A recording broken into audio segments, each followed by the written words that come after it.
Bonsoir, chers bien-aimés. Grâce et paix du Seigneur Jésus-Christ vous soient accordées partout où vous avez l'occasion de nous suivre dans ce direct. Aujourd'hui, nous sommes dans notre 10e direct concernant la mission de l'Église. Comme je l'ai dit, comme nous avions promis la fois dernière, aujourd'hui, c'était un temps de la prière. Un temps de la prière, un temps de jeûne et prière parce que nous voulons que le Seigneur nous assiste. Aujourd'hui, nous aurons un temps de la prédication. Après un temps de la prédication, nous allons entrer par des prières très fortes.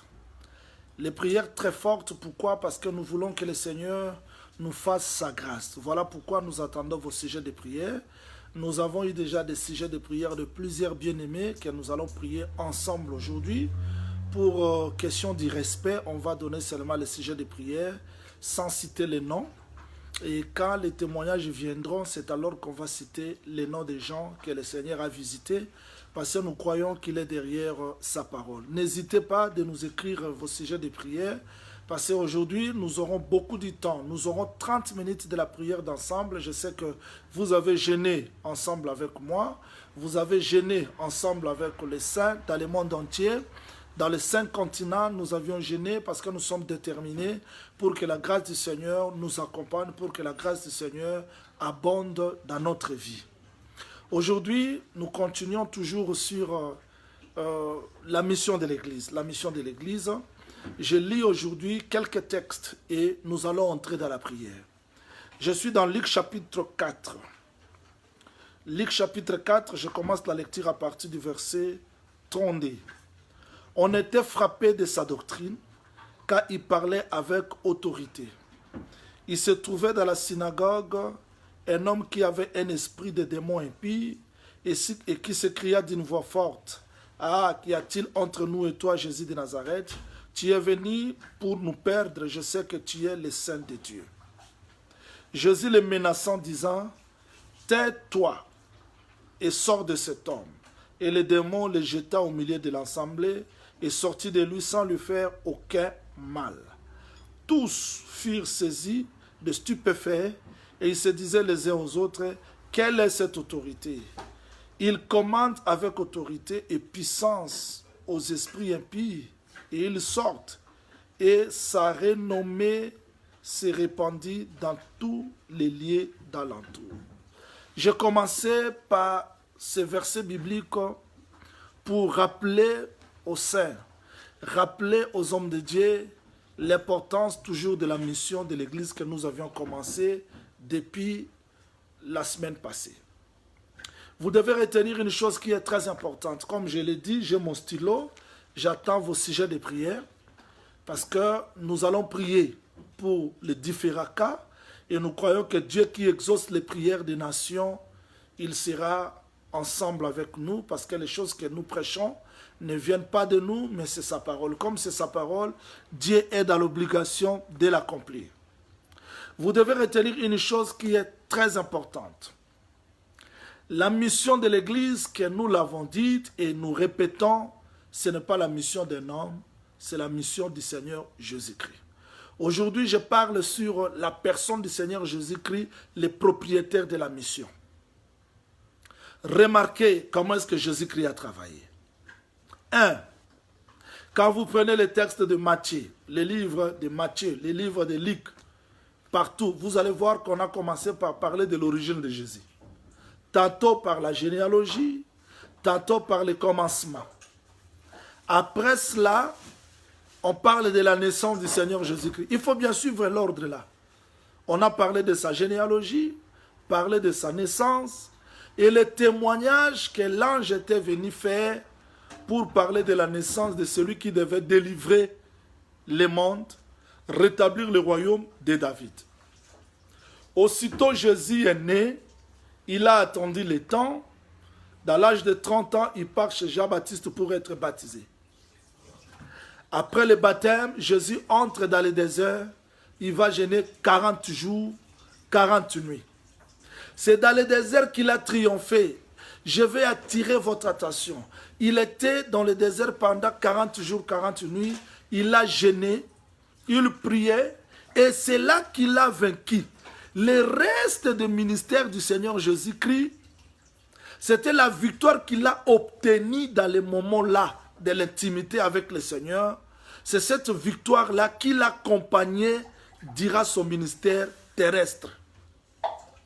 C'est-à-dire, avant que Jésus-Christ soit manifesté, glorifié, faire des miracles, il a été préparé par Dieu pendant 40 jours dans des moments de l'intimité. C'est là qu'il était brisé parce que le jeûne libère l'âme de désir de la chair. Le jeûne augmente la force et la puissance. Le jeûne libère les capacités et les dons que Dieu a placés dans nous.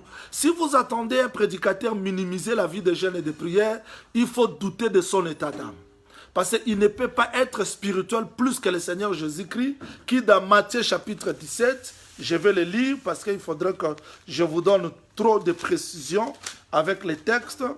Dans Matthieu chapitre 17, dans Matthieu chapitre 17, je commence la lecture à partir du verset 14. Lorsqu'ils furent arrivés près de la foule, un homme vint se jeter à genoux devant Jésus et dit, « Seigneur, aie pitié de moi, de mon fils, qui est litanique et qui souffre cruellement. Il tombe souvent dans les faits. » Là, vous avez le pourquoi, Sodome et Gomorrhe. Dans l'eau, au temps de Noé, je l'ai amené à tes disciples. Ils n'ont pas pu les guérir. On peut marcher avec Jésus et être incapable de chasser les démons. Trop de théories, trop de discours, mais le possédé reste le possédé. Ces gens ici, ces disciples ont marché avec Jésus, mais incapables de chasser les démons. Je l'ai amené à tes disciples et ils n'ont pas pu le guérir. Jésus dit, race incrédule, perverse, répondit Jésus. Jusqu'à quand serai-je avec vous? Jusqu'à quand vous supporterai-je? Amenez-le-moi. Jésus parla sévèrement aux démons. Parce que beaucoup de gens négligent la délivrance. Ils trouvent ça comme les choses de Bitouloukou. Jésus parla sévèrement avec les démons. Et les démons sortis de lui, l'enfant fut guéri à l'heure même. Alors les disciples ont reconnu leur défaite, leur échec.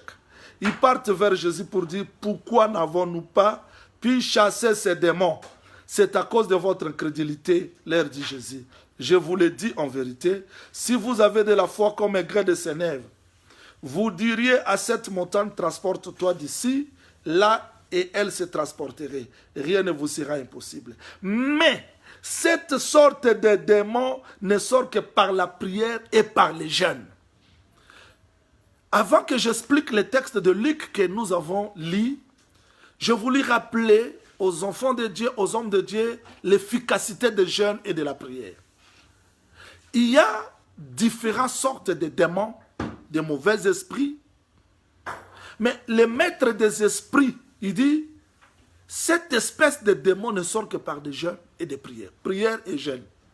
C'est-à-dire, nous devons comprendre l'importance de la prière et des jeûnes. Nous devons comprendre l'importance de la vie de la consécration si nous voulons accomplir la mission de Christ dans la perfection. Sinon, nous serons des pasteurs exhortateurs, les cas vont s'accumuler, il n'y aura pas de solution et de problème, alors que Christ n'a pas travaillé comme ça. Voilà l'importance de notre direct. Jésus-Christ, avant qu'il soit né, son origine a été déjà expliquée. Et il est entré, il est né, il passe par les baptêmes, il commence dans le désert. Dans le désert, il était revêtu de l'autorité. J'aimerais attirer votre attention, je sais que beaucoup de gens sont des lecteurs de la Bible, j'aimerais attirer votre attention quand Jésus est entré dans le désert, 40 jours, 40 nuits dans les jeûnes, pour l'accomplissement de sa mission. J'aimerais attirer votre attention, s'il vous plaît, ceux qui lisent la Bible, prenez ensemble avec moi. Je suis dans le livre de Matthieu chapitre 3. Matthieu chapitre 3, verset 11. Descendez. Quand Jésus-Christ sort du Jourdain, l'Esprit était descendu sur lui. Vous voyez? l'Esprit était descendu sur Jésus. Matthieu chapitre 4. Matthieu chapitre 4. Quand Jésus-Christ sort du désert, il était revêtu de l'Esprit de Dieu. C'est-à-dire qu'il faut que nous expérimentons cette dimension-là de la vie de la consécration, parce qu'on ne peut pas accomplir la mission s'il n'y a pas la vie de la consécration. L'élévation, les victoires, les succès, on ne les retrouve pas dans la foule, c'est dans les lieux secrets. Pour que les choses se fassent dans notre ministère, dans cet évangile, il faut que les gens apprennent à rentrer dans la présence du Seigneur, à chercher Dieu dans l'intimité, développer cette intimité, payer le prix de la présence du Seigneur, nous serons revêtus et la mission nous sera très facile. Sans le revêtement de l'Esprit, nous allons parler comme les apôtres. Seigneur, pourquoi nous étions incapables de chasser ces démons? Alors qu'ils marchaient avec Jésus. Jésus que je parle aujourd'hui, c'est la parole. On peut prêcher la parole, on peut être serviteur de Dieu et incapable de chasser les démons. C'est parce que nous ne comprenons pas le secret. Mais le secret, le vrai missionnaire, c'est le Seigneur Jésus-Christ. Voilà pourquoi nous avons dit qu'avant que Jésus-Christ commence l'œuvre, il y a eu la généalogie. Dans la généalogie, nous avons vu qu'avant que frère Paul travaille, il dit, il m'a connu d'avance. C'était ça l'ordre. Il est allé dans l'eau de baptême et entré dans la vie de la consécration. Paul aussi est passé par le désert pour qu'il soit brisé, l'âme séparée de la chair. C'est là le lieu de la victoire. C'est là le lieu de l'intimité. Moïse de même, avec toutes ces sciences qu'il avait dans la tête, il voulait accomplir la mission. Impossible, il a échoué. Dieu l'a pris, il l'a amené dans le désert. Vous voyez, les moments de l'intimité, un homme de Dieu, un pasteur, un serviteur, qui ne développe pas le temps de l'intimité avec le Seigneur, il n'aura pas des effets dans son ministère. Il n'y aura pas de solution de surnaturel dans son ministère. La mission ne peut pas être accomplie si nous dormons dans nos maisons du 1er au 30, si nous mangeons du 1er au 30, ça ce n'est pas le modèle du Seigneur. Jésus-Christ nous a montré comment est-ce qu'il est entré dans le désert, comment est-ce qu'il a payé le prix, comment est-ce qu'il a jeûné, jusqu'à ce qu'il soit revêtu de la puissance du Saint-Esprit. Voilà pourquoi aujourd'hui, c'était une journée de jeûne et prière. Si vous avez jeûné, vous avez très bien fait, parce que nous ne voulons pas que les gens minimisent ces temps, parce que beaucoup de gens l'ont minimisé, que les gens comprennent, saisissent l'importance de la mission, et nous voulons les gens qui ont le fardeau, qui se lèvent, pour qu'ensemble nous allions accomplir la mission du Seigneur. Remarquez, Jésus-Christ, quand il sort du désert, il est entré dans la synagogue, il prend le rouleau, il lit, il rencontre l'opposition. Il n'y a pas le succès dans la mission sans l'opposition, sans les critiques, sans les combats. Jésus-Christ, le vrai missionnaire, a rencontré les combats, les attaques. D'autres combats, ce sont les sorciers, les mauvais esprits qui se coalisent, qui suscitent les femmes pour faire tomber les pasteurs.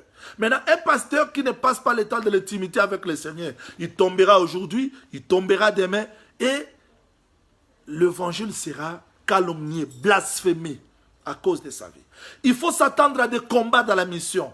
Voilà pourquoi Jésus-Christ, connaissant que les combats devaient le suivre partout, Hérode, qui l'a suivi lors de sa naissance, l'attendait le jour de sa mort. Il y a d'autres combats qui vont nous suivre comme ça, tout au long de notre vie. Mais si les gens ne sont pas préparés, nous serons affaiblis. Les sorciers vont dominer. Raison pour laquelle l'intimité, le temps de l'intimité est très important, parce que c'est là que nous développons la puissance. C'est là que nous entrons dans la présence du Seigneur. C'est là que la force nous est augmentée. Vous ne pouvez pas être spirituel plus que Jésus-Christ. Jésus-Christ, quand il sort du Jourdain, le Saint-Esprit est descendu sur lui. Quand il sort du désert, il était revêtu de l'Esprit. Parce qu'on ne peut pas accomplir la mission sans être revêtu de la puissance du Saint-Esprit. Parce que la chair est faible. Voilà pourquoi je dis, les moments de l'intimité, c'est le moment où la chair se libère de l'âme. Ce n'est plus le moment de dispute, de guerre, de querelles inutiles, parce qu'on a passé beaucoup de temps aujourd'hui de généalogie, de ceci, cela, alors que les âmes meurent.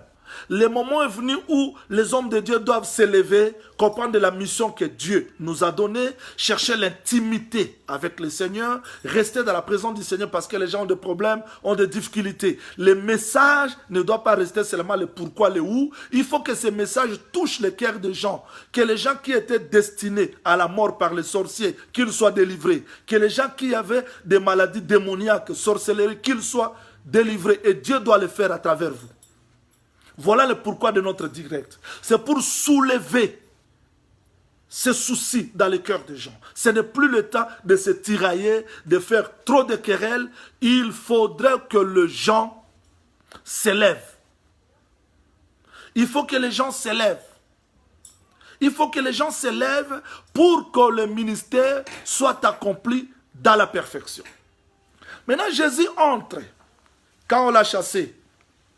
Parce que attendez-vous à des critiques, à des combats, des oppositions. La mission, tu ne le feras pas sans rencontrer les ennemis, sans rencontrer... Parce que beaucoup de gens n'affrontent pas les épreuves, n'affrontent plus les difficultés. Je suis fatigué parce qu'on a parlé ceci, on a fait cela. La mission, si tu vois un tel pasteur, un tel apôtre, un tel prophète, c'est fatigué parce qu'on l'a critiqué, on a parlé mal de lui. Il n'a pas été préparé.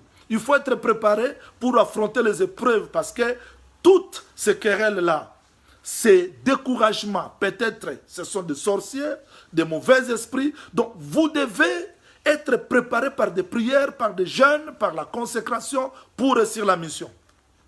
Le texte dit ceci. Quand il est entré dans Capernaum, écoutez-moi très bien. Il enseignait. Quand on a vu Jésus enseigner, il venait de quelque part. Il était dans la présence du Seigneur. Il a payé le prix. Aujourd'hui, je montre la procédure de la mission. On ne vient pas comme ça. Après avoir trimballé toute la journée, on vient du haut de la chair pour prêcher ses expériences, ce qu'il a vécu. Non, le peuple a besoin du pain quotidien.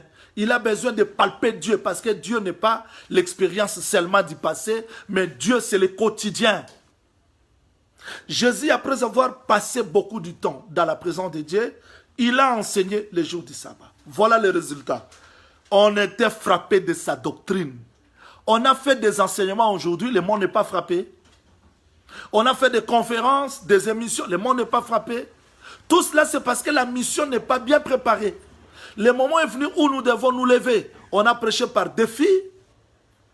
On a prêché pour être vu des hommes.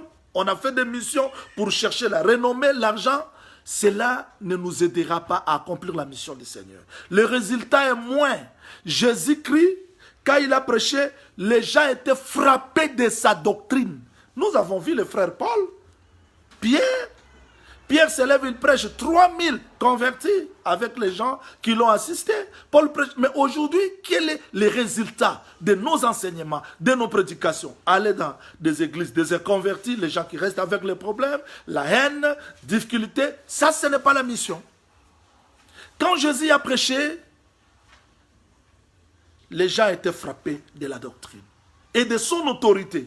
Il parlait avec autorité. D'où venait cette autorité? Qu'est-ce qui a fait que ce message soit puissant? Il était puissant en parole et en œuvre. Qu'est-ce qu'il a fait? Les moments de l'intimité avec le Seigneur. Nous devons rechercher ces moments de l'intimité. Nous devons chercher ces temps-là. Nous devons rester dans la présence du Seigneur. Il faut payer les prix parce qu'en face de nous, il y a le combat. En face de nous, il y a des principautés, des dominations, des sorciers. Il faudrait que l'homme de Dieu, les enfants de Dieu savent payer les prix, qu'ils restent dans l'intimité avec le Seigneur. Alors la mission nous sera facile. Le texte dit, quand les gens étaient frappés de sa doctrine, il a chassé un démon qui était là, avec autorité. Écoutez-moi, les gens qui disent tu es possédé, reste là, écoute seulement la parole, tu seras délivré. Jésus pouvait aussi le faire. Mais qu'est-ce qui a été fait? Jésus, après avoir enseigné, il a délivré. Vous n'allez pas dire que écoutez seulement la parole va vous délivrer. La parole délivre les gens du péché, du vu du mal. Mais les gens qui ont des problèmes et des difficultés ont besoin de la prière, ont besoin de l'onction du Saint-Esprit. Actes chapitre 10, verset 38. Vous savez comment est-ce que Dieu a oint c'est Jésus qui allait de lieu en lieu, faisant les biens, délivrant les gens qui étaient sous l'empire du diable. Il faudrait que le ministère accomplisse ces choses. Mais comment l'accomplir? Parce que les gens n'ont pas le temps de l'intimité. Les gens ne restent pas dans la présence du Seigneur. Voilà pourquoi il faut fuir. Écoutez seulement la parole. La parole va vous délivrer. J'ai même un témoignage. Une sœur qui avait le problème de la maternité, elle est devenue grosse. Elle va voir les pasteurs. Pasteur, j'ai revu aujourd'hui quelqu'un qui venait pour frapper mon ventre, récupérer l'enfant. Le pasteur dit non, c'est la parole. Ne t'en fais pas. Demain, la sœur a avorté. Quelqu'un qui ne reste pas dans la présence du Seigneur. Comment est-ce qu'il va discerner les esprits? Alors que l'œuvre de Dieu, ce n'est pas seulement des choses visibles que vous voyez. Il y a aussi les esprits impies, les dominations, les principautés. D'autres fidèles qui viennent là, ce sont des envoyés du diable. Il faudrait que l'homme de Dieu soit spirituellement fort pour que la mission soit accomplie. Quand Jésus-Christ, à chaque fois qu'il rencontrait des difficultés, des épreuves, Dieu frayait les autres chemins. Voilà comment est-ce qu'il a commencé la mission, bien-aimé. Par l'intimité avec le Seigneur. Il arrive quelque part. Il appelle les apôtres. Je suis dans Luc chapitre 5. Je dis qu'aujourd'hui, différemment des autres jours, je montre le parcours du missionnaire. Et le missionnaire, c'est le Seigneur Jésus-Christ. Comment est-ce qu'il a parcouru? Voilà.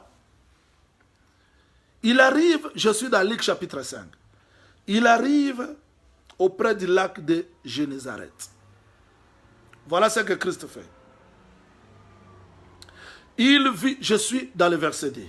Il vit au bord du lac des barques, d'où le pêcheur était descendu pour laver leurs filets. 1. Jésus monte dans l'une de ces barques qui était à Simon. Il les priait de s'éloigner un peu de terre. Retenez ça parce que c'est là où nous allons prier. Notre sujet de prière, ça sera là-bas. Nous éloigner un peu de la terre. Nous éloigner de la distraction. On a vu beaucoup de pasteurs. Ils passent 180 minutes de regarder des matchs, de Real, de ceci, cela. Mais ils ne passent pas même 2 heures du temps dans la présence du Seigneur. Alors qu'il a un sermon à faire. Il passe tout le temps dans des distractions inutiles, dans des films et tout consort. Aujourd'hui, pour l'accomplissement de la mission, nous devons un peu nous éloigner de la terre. Jésus dit quoi? Il dit, éloigne-toi, éloigne pas un peu de la terre. Ils se sont éloignés. Il s'assit. Il a commencé à enseigner. Remarquez la mission. Il n'a pas enseigné sur la terre. Mais il monte sur la barque. Il dit à Pierre de s'éloigner un peu de la terre. C'est là qu'il a commencé à enseigner. Il montrait la mission. La mission de quoi? Vérifier. Lorsqu'il cessait de parler, il dit à Simon, avance en pleine eau. Lui, Jésus, pour enseigner, il avança en pleine eau. Et maintenant, il appelle Pierre d'avancer aussi en pleine eau. Je vous dis que le vrai missionnaire, nous devons suivre ses traces. Tu n'as pas besoin de fabriquer des visions, des prophéties, des révélations pour gagner les gens. Il faut suivre les modèles du missionnaire. Et le missionnaire, c'est le Seigneur Jésus-Christ. Il dit à Pierre, avance en pleine eau et jette vos filets pour pêcher. Simon lui dit, non, maître, nous avons travaillé toute la nuit. Si j'étais là, j'allais répondre à Simon, si tu avais réussi la nuit, c'est que tu n'es pas le fils de Dieu. Les enfants de Dieu ne réussissent pas la nuit. Il fallait attendre le jour.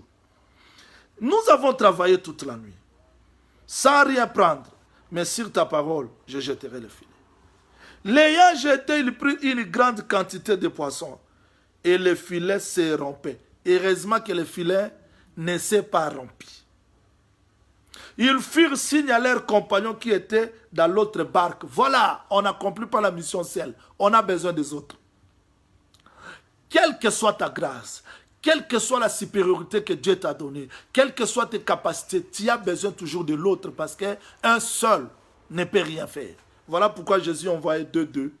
Samson attrapa le renard 2 pour accomplir la mission. Maintenant, quand il vit cela, je suis dans le verset 8. Tomba à genoux Pierre, dit à Jésus, Seigneur, retire de moi parce que je suis un homme péché. Quel rapport y a-t-il entre l'adoration et les poissons? Quel rapport? Maintenant, Jésus-Christ dit quoi? Ne crains rien. Désormais, tu seras pécheur d'hommes. Oh, j'adore ça. C'est-à-dire que ce que Jésus a fait, la mission qu'il a accomplie là, c'est ce que Pierre devait faire. C'est ce que Pierre désormais fera. Il ne va pas pécher en pleine terre, ni au bord, mais il doit avancer. Nous échouons beaucoup, c'est parce que les lieux où nous péchons, là où nous travaillons, là où nous réalisions la mission de Dieu, voulais-je dire, il n'y a pas l'eau. C'est ce que je dis. Jésus-Christ devait être revêtu de l'esprit. C'est ça l'eau que je vais prêcher maintenant. Pour que la mission soit facile. On ne peut pas attraper les poissons là, dans la chair, dans la terre. Il faudra que Christ se manifeste en pleine eau pour que les poissons soient attrapés. Donc Jésus-Christ montrait par là la manière qu'il devait accomplir la mission. Et il a dit à Pierre, tu seras pêcheur d'hommes. Donc Pierre ne va pas pêcher les gens tout en restant dans la terre, dans la chair, mais il devait avancer en pleine eau. Remarquez pourquoi Jésus-Christ dit à Pierre, tu dois attendre le Saint-Esprit. Tu dois attendre la Pentecôte avant d'aller pécher. Bien que je te ferai pécheur d'homme, mais dans la terre, dans tes émotions, dans tes sentiments, dans la haine, dans la jalousie, dans des divisions, dans des troubles, tu ne vas pas attraper aucun poisson. Voilà pourquoi les églises remplies de païens, remplies de jalousie, de disputes, de troubles, parce que les gens n'ont pas de bons péchés. Ils n'ont pas été péchés en plein eau. Jésus-Christ revêtu de l'esprit, il est entré dans la pêche. C'est ça le ministère de Christ. Il a montré comment est-ce que nous devons accomplir la mission. Bien-aimé, toi qui me suis partout, tu as besoin d'apprendre la mission. La mission, c'est ça. La mission, on ne doit pas l'accomplir sur la terre. Il faut avancer en pleine eau. J'aime Jésus-Christ. Il n'a pas fait trop de commentaires. Il dit seulement à Pierre, suis-moi. Et Pierre l'a suivi. Pierre a compris que c'est lui le créateur des poissons. Bien-aimé, si Jésus-Christ est le même hier, aujourd'hui, éternellement, ce qu'il a fait hier, il doit le faire aujourd'hui dans nos églises. Si Jésus-Christ est le même hier, aujourd'hui, éternellement, s'il a guéri hier, s'il a délivré hier, s'il a opéré les prodiges hier, s'il a sauvé les gens hier, aujourd'hui, il doit le faire. Parce qu'il est le même hier, aujourd'hui, éternellement. Je me souviens encore de Caleb, qui s'est approché de Josué pour dire, la force que j'avais quand j'avais 40 ans, j'en ai jusqu'aujourd'hui. Nous devons voir l'évangile de Pierre, de Paul, de Jacques, de Thomas, d'André, opérer le même prodige aujourd'hui, parce que Jésus-Christ que nous vous prêchons, ce n'est plus Jésus de l'histoire ni de la photo, mais Jésus de l'évangile de l'enseignement. Nous devons voir ce Jésus-là opérer de grandes choses pour que nous croyions que c'est lui. Écoutez, 3 ans et demi après, il est mort ressuscité. J'attends vos sujets de prière, s'il vous plaît. J'attends vos sujets de prière. Jésus-Christ, après la mort et la résurrection. Je suis dans le livre de Jean. Je dis qu'aujourd'hui, nous avons 30 minutes de la prière, 30 minutes de l'enseignement. Merci, apôtre Tichik. C'est ça votre confession, que le Seigneur vous bénisse. Vous êtes nombreux. Jean chapitre 21. Je suis dans le verset 6. Jésus-Christ meurt, ressuscite. Il trouve le même Pierre en train de pécher. La nuit encore, il n'y avait rien. Verset 4. Les matins étant venus, voilà. Jésus-Christ est le même hier, aujourd'hui, éternellement. La nuit, quand Pierre avait péché, il n'avait rien. C'était le premier appel. 3 ans et demi, il meurt, il ressuscite. Il a attendu que la nuit soit passée. Oui, Jésus a attendu que la nuit soit passée. Il a attendu que la nuit soit passée. Oui, frère Joël Latib de l'Algérie, nous allons prier pour toi tout à l'heure. Nous allons prier pour toi. J'écris les sujets de prière. Nous allons prier pour toi tout à l'heure. Mais supportez, dans le temps de prière, je ne vais pas citer les noms et les cas.